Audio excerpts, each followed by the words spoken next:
Welcome back. Today, we're unpacking a seriously profound analysis of modern paperwork, control, and why literally everything seems to require filling out an endless stack of forms. We're looking at the late anthropologist David Graeber's fascinating book, The Utopia of Rules. If you've ever felt like you're just drowning in administrative red tape, well, this explainer is going to completely change how you view the world around you. Let's get right into it. So, I want you to start by thinking about your own daily frustrations. We're constantly told we live in this era of streamlined efficiency, digital innovation, and totally free markets. Yet, somehow, we're spending more time than ever before managing endless passwords, waiting on hold with robotic phone trees, and filling out incredibly complex digital forms. So, why is it that the freer our markets supposedly get, the more paperwork we actually have to do? Okay, let's dive into this. Graeber argues that we're currently living in what he calls the era of total bureaucratization. Bureaucracy isn't just something that happens at the DMV anymore, right? It's completely consumed every aspect of modern life. It's in our schools, our hospitals, our private businesses. Administrative tasks have just quietly eaten up our days, blending the public and private sectors into this giant, inescapable web of regulations. And if you doubt this, the historical data reveals a completely fascinating fact. If you track the frequency of the word paperwork in English language books over the decades, you don't see a decline as technology advances. No, you see a massive, skyrocketing increase. Despite the incredible promise of computers and automation, our administrative burden hasn't shrunk at all. It's grown exponentially. But how we talk about this burden politically, that has completely flipped. To really understand our current gridlock, we have to look at a massive historical shift in how we view bureaucracy. The way we talk about red tape today is entirely different from how we talked about it back in the mid-20th century. It's basically a total 180.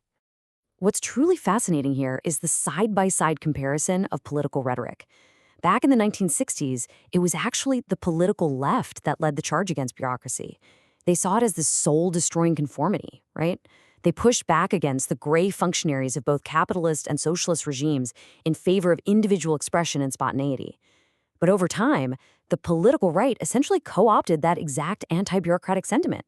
Today, the right really owns the critique of bureaucracy, framing it as a fight against government interference and a push for free market individualism. Graeber points out that, without their own critique of bureaucracy, the mainstream left was forced into this really awkward defensive posture. They ended up defending the remnants of the welfare state, while at the exact same time trying to adopt right-wing language about market efficiency. And the result? Well, they ended up spearheading policies that fused the absolute worst, most rigid elements of bureaucracy with the most predatory elements of capitalism. It leaves everyday voters feeling like they're just choosing between two highly bureaucratic systems. And this brings us to one of the absolute most fascinating, counterintuitive arguments in Graeber's entire analysis. We hear all the time that the solution to all this red tape is deregulation. Just let the market run free. But Graeber observes that this actually creates a massive paradox. So the crucial point here is what Graeber brilliantly coins the iron law of liberalism. It states that any market reform or government initiative intended to reduce red tape and promote market forces will ultimately have the exact opposite effect. It will increase the total number of regulations, the total amount of paperwork, and the total number of bureaucrats. Market solutions, it turns out, actually breed more administration. Why? Because free markets require incredibly massive, complex legal and administrative frameworks just to function and be monitored. To ground this heavy theory, Graeber shares a totally relatable anecdote. We've all been there, right? He spent hours on the phone with Bank of America just trying to access his own account from overseas. He was bounced between 4 different representatives, given fake phone numbers, and tangled up in completely arbitrary rules. So who's to blame? The bank says, oh, it's government regulation. But the government relies on lobbyists from the bank to actually write those regulations. The line between public and private power has completely vanished here, leaving us trapped in a maze of corporate state paperwork designed, ultimately, to extract wealth. But here's where Graeber's analysis takes a much darker, more profound turn. We tend to think of all this paperwork as just annoying or maybe super boring. But what happens if you just refuse to fill out the form? What happens if you completely ignore the bureaucratic runaround? Well, this leads us to the hidden enforcement mechanism behind all this red tape. Graeber quotes a former LAPD officer turned sociologist named Jim Cooper, who noted something really striking. He said, "Cops don't beat up burglars. The one thing most guaranteed to provoke a violent reaction from police is a challenge to their right to define the situation. I want you to really think about that. The ultimate trigger for state force isn't always a violent crime. Sometimes it's just talking back. It's challenging the administrative rules of the game. So, let's re-examine the completely mundane act of filling out a form or following some minor regulation. Graeber argues that non-compliance, refusing to play by the bureaucratic rules, ultimately summons armed authorities. The paperwork is basically backed by the truncheon.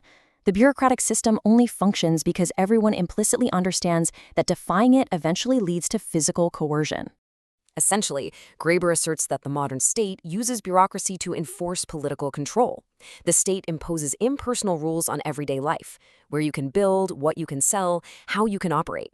And the police, in this view, they're primarily bureaucrats with weapons. They spend most of their time enforcing administrative rubrics rather than fighting violent crime.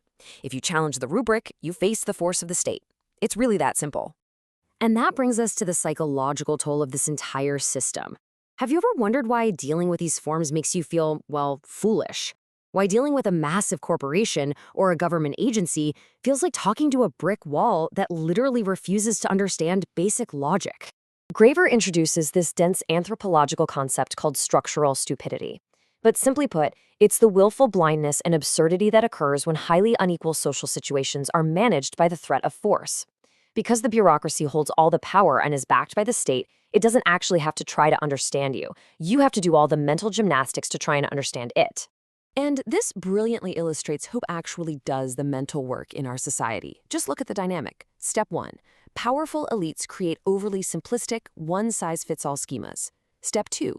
The powerless, meaning ordinary citizens like us, have to perform all the confusing, exhausting interpretive labor to squeeze our incredibly complex lives into those tiny little boxes. And step 3. Any challenge to this absurd system is immediately met with force. Graeber grounds this in a deeply personal story. When his mother had a stroke, he had to navigate the Medicaid maze. He encountered completely absurd rules, like a $6,000 total worth limit. He dealt with clerks spelling his name wrong across multiple, disconnected systems. And he realized a terrifying truth. He couldn't even complain about the structural absurdity, because doing so would likely just get some powerless junior clerk fired, rather than actually fixing the system itself. That is structural stupidity in action. You're literally forced to act foolishly just to survive the process. Now, we need to take a step back here. Graeber's analysis is a brilliant lens for sure, but we really need to critically separate the profound insights from the claims that might be, a bit overstated. Let's objectively evaluate what we've learned so far. Okay, so here is what truly matters. Graeber is absolutely spot on that bureaucracy enforces extreme inequality. It is totally true that public and private power have fused into this absolute nightmare of paperwork. And his iron law that free markets create more red tape, that's observably accurate. But what might be overrated? Well, viewing every single rule or piece of paperwork as a literal act of war or state violence might be stretching an academic generalization a bit too far. Having total cynicism toward any administrative system ignores the fact that some rules, like, say, waiting lists for organ transplants, are actually necessary to manage scarcity fairly. So I pose this so what checkpoint directly to you. Does every single administrative procedure really constitute an act of state violence? Or is it more that the system itself relies on violence, even if the individual clerk at the DMV is just trying to get through their Tuesday shift? It's a really vital distinction to keep our analysis grounded in reality. So here's the explainer's verdict. Graeber profoundly exposes the hidden mechanics of modern control. Tracing that political shift from the 1960s to today perfectly explains why we feel so incredibly gridlocked. Connecting mundane red tape to the implicit threat of state force is a brilliant aha moment that completely changes how you see the world. However, viewing all bureaucracy as pure violence may be an absolute stance that leaves very little room for building genuinely fairer systems. But the core takeaway of this whole explainer is this. Bureaucracy is not just some boring byproduct of modern life. It is an active, highly dynamic tool of political power and social control. It dictates how we live, who actually has power, and who has to do the exhausting work of making sense of it all.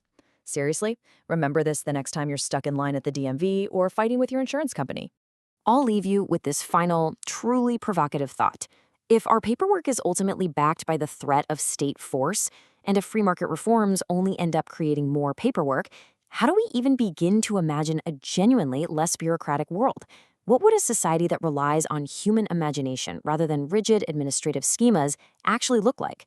Thanks for diving deep into this explainer with me today. Keep asking questions and keep learning.